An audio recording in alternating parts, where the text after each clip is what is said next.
नमस्कार, स्वागत है आपका GTV हिंदी न्यूज में और मैं हूं आपके साथ साक्षी।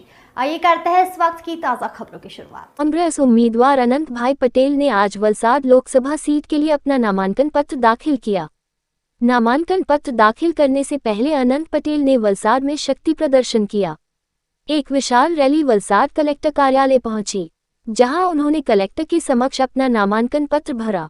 इस मौके पर कांग्रेस नेता गौरव पंड्या, वलसाड जिला कांग्रेस अध्यक्ष दिनेश भाई पटेल समेत कांग्रेस नेता, कार्यकर्ता और बड़ी संख्या में अनंत पटेल के समर्थक भी मौजूद थे। पूछ सकते हैं कि इस बार वलसाड सीट पर इंडी गठबंधन की अन्य पार्टियों ने भी अनंत पटेल को अपना समर्थन देने का ऐलान किया है। तो आज अनंत पटेल के नामांकन पत्र भरते समय आम आदमी पार्टी के नेता और कार्यकर्ता भी कांग्रेस कार्यकर्ताओं के साथ शामिल हो गए। खास बात यह है कि अनंत पटेल वर्तमान में वह वानसदा से कांग्रेस विधायक हैं। हालांकि इस बार कांग्रेस ने उन्हें लोकसभा चुनाव लड़ने के लिए मैदान में उतारा है। अनंत पटेल को दक्षिण गुजरात के आदिवासी इलाकों में आक्रामक छवि वाला एक प्रमुख आदिवासी नेता माना जाता है। उनके समर्थकों का एक अलग वर्ग भी है। वलसाड सीट पर कांग्रेस के अनंत पटेल और भाजपा उम्मीदवार धवल पटेल के बीच मुकाबला होगा।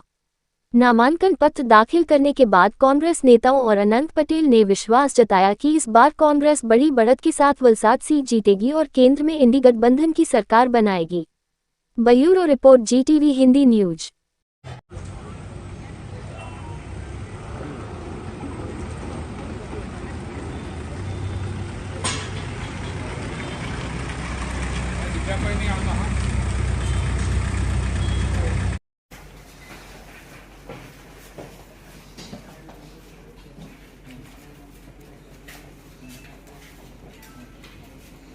હસમુખભાઈ પટેલ વલસાડ ડાંગ લોકસભામાં બેઠક ભરવા માટેનો ઉમેદવાર તરીકે નામ નિયુક્ત થયેલ ભગવાનના નામ પર ગંભીરતાપૂર્વક સોગંદ લઉં છું કે હું કાયદાથી સ્થાપિત ભારતના સંવિધાન પ્રત્યે સત્યનિષ્ઠા અને વફાદારી રાખીશ અને હું ભારતના સાર્વભૌમત્વ અને અખંડિતતાનું સમર્થન કરીશ।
ચૈત્રી સુદની આઠમના દિવસે વલસાડ ડાંગ લોકસભાની સીટનું ઉમેદવારી પત્ર ખૂબ જોશ અને ઉત્સાહ સાથે યુવાનો સાથે, વડીલો સાથે, કોંગ્રેસના કાર્યકર્તા તેમજ ઇન્ડિયા ગઠબંધનના તમામ આગેવાનો સાથે અમે ફોર્મ આજે ભર્યું છે અને તમામ લોકોમાં, તમામ વિસ્તારમાં અને તમામ જાતિઓમાં, તમામ સમાજમાં એક ઉત્સાહ છે, એક નવી લહેર છે અને અમે इंडिया गठबंधन की सरकार बनावीशुं।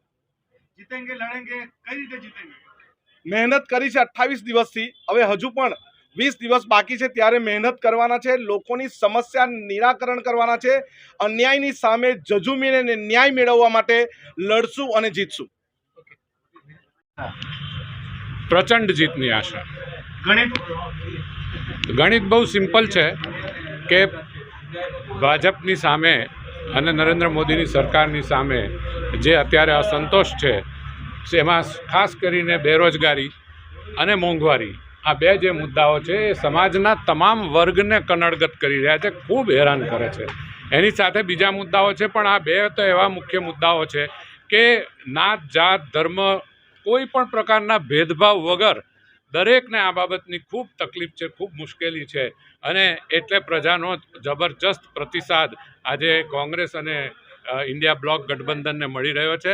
અમને ચોક્કસ ખાતરી છે કે જબરજસ્ત માર્જિનથી, કારણ કે અનંત પટેલ એક આદિવાસીઓમાં અને અન્યાયથી જે કોઈ પણ પીડિત લોકો છે, નાત જાત ધર્મના ભેદભાવ વગર એ તમામ માટે એક આશાનું કિરણ છે, બધા માટે લડતો આવેલો છે. એને કોઈ પ્રમાણપત્ર આપવાની જરૂર નથી. બધાએ જોઈ છે એની લડાઈ.